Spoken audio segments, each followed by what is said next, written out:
வணக்கம். ஆண்டாள் அருளிய திருப்பாவை 18வது பாசுரம்.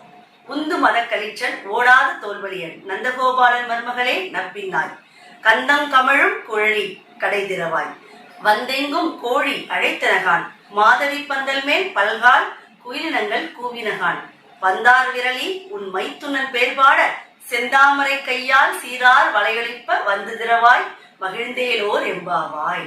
இந்த 18வது பாசுரம் வைணவ சமயத்தை நிலைநிறுத்த வந்த ஸ்ரீபெரும்புதூர் ராமானுஜருக்கு மிகவும் பிடித்த பாசுரமாக.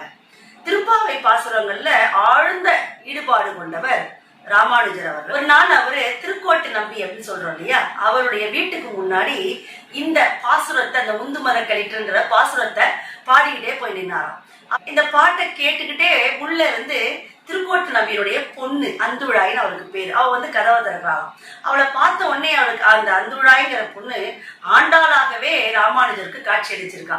அவளை பார்த்துட்டு அப்படியே மூர்ச்சி அடைஞ்சு விழுந்துட்டாரு அப்படின்னு ஒரு செய்தி சொல்லுவாங்க. அப்படி ராமானுஜரினுடைய உள்ளங்கவர்ந்த பாசுரம் இது. போன பாட்டுல அந்த கண்ணனினுடைய குடும்பத்தை முழுக்க எழுப்புறாங்களா, இப்ப இந்த பாட்டுல கண்ணனினுடைய மனைவியா இருக்கக்கூடிய நப்பினைய எழுப்பி அவன் மூலியமா கிருஷ்ணனை எழுப்பு அப்படின்னு சொல்லி அவரிடம் உதவி கேட்பதாக இந்த பாடல் அமைஞ்சிருக்கு.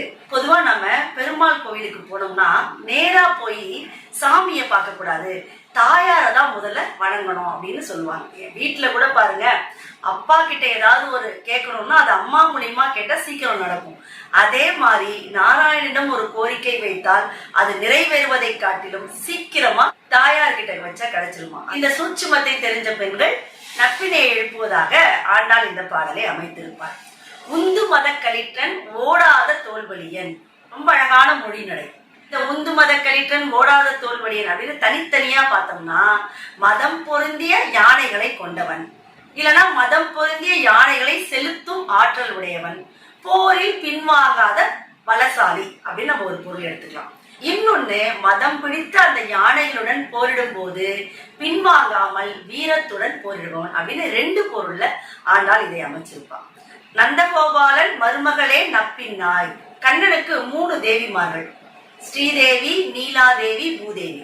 ஸ்ரீதேவி யாருன்னு சொன்னா சீதாவையும் ருக்மணியையும் சொல்லுவாங்க. நீலாதேவி யாருன்னா நப்பின்னைய சொல்லுவாங்க. பூதேவி அப்படின்னா நம்முடைய ஆண்டாள சொல்லுவாங்க. நம்முடைய இலக்கியங்களான சைவ திருமுறைகள், வைணவ பாசுரங்கள்ல கண்ணனினுடைய மனைவியாக நப்பினையை குறிப்பிடுவாங்க. நப்பின்னை யார் அப்படின்னா கண்ணனினுடைய வளர்ப்பு தாயான யசோதையினுடைய அண்ணன் கும்பகோன் அவளோட மகள். இப்ப அவளை என்ன சொல்லி எழுப்புறாங்க, நந்தகோபன் மருமகளே எழுந்துரு அப்படின்னு சொல்லி அவளை எழுப்புறாங்க. கந்தங்கமழும் குழலி கடைத்திரவாய், வாசனை கமழும் கூந்தல் உடைய பெண்ணே, உடைய வாச கதவை கொஞ்சம் தரமா. வந்தெங்கும் கோழி அழைத்தனகான், பாரு வெளியில வந்து பாரு, கோழிகள் எல்லாம் உறக்கம் கலைந்து எல்லா இடங்களிலும் நின்று கூவி கொண்டிருக்கக்கூடிய அந்த அழகான காட்சியை நீ பார்க்கலையா. மாதவி பந்தல் மேல் பல்கால் குயிலினங்கள் கூவினகான். இந்த மாதவிங்கிறது ஒரு கொடி, இதுக்கு குறுக்கத்தி குறுகுன்னு கூட வேற பெயர்கள் இருக்கு. இந்த கொடி மேல பலவிதமான குயில்கள் உட்கார்ந்து ரொம்ப அழகா கூவ தொடங்கிடுச்சு. அதை பாக்கிறதுக்காவது நீ எழுந்து வர வேண்டாமா. பந்தார் விரலி உன் மைத்துனன் பேர்பாட, அவ தூங்குற போது கூட ஒரு பந்த கையில வச்சுக்கிட்டு இருப்பாளாம். ஏன்னா கண்ணனோட சின்ன வயசுல விளையாடுற போது அந்த பந்து விளையாட்டுல அவ ஜெயிச்சுட்டா. அந்த பெருமையின் காரணமாக பெருமிதத்தோட அந்த கையில பந்து வச்சிருப்பா. அதனாலதான் பந்தார் விரலி உன் மைத்துனன் பேர்பாட. இந்த கிராமப்புறங்கள்ல எல்லாம் பாருங்களேன், மச்சான் அப்படின்னு சொல்லுவாங்க. ஒரு நாட்டுப்புற சொல் வழக்கு அது. அப்ப உரிமையோட ஒரு இணக்கமாக அழைக்கக்கூடிய, ஒரு செல்லமா ரொம்ப பாசமா இருக்கும் போது அழைக்கக்கூடிய சொல்லாச்சு. அப்படி உன்னுடைய மைத்துனனுடைய பேரெல்லாம் சொல்லி பாடுறதுக்காக நாங்க வந்திருக்கிறோம். அவனை எழுப்புவதற்கு நீ எழுந்து வாமா. செந்தாமரை கையால் சீரார் வளையொலிப்ப வந்து திரவாய், மகிழ்ந்தேலோர் எம்பாவாய். அவளோட கைகள்ல நிறைய கண்ணாடி வளைகள் இருக்காம். அந்த கண்ணாடி வளையல்கள் அப்படியே அப்படியே கை ஆட்டும் போது அப்படியே சத்தம் வருது இல்லையா, அந்த வளை ஒலிப்ப. எப்படிப்பட்ட கைகள் அது அப்படின்னா, செந்தாமரை மாதிரி ரொம்ப செம்மையா அழகா மென்மையான கைகளா இருக்காம். அந்த கைகள்ல நாங்கெல்லாம் மகிழும் வண்ணம் நீ எழுந்து வந்து அந்த வாசல் கதவை திறப்பாயாக அப்படின்னு பெண்கள் பாடுவதாக இந்த பாசுரத்துல ஆண்டாள் சொல்லியிருப்பான்.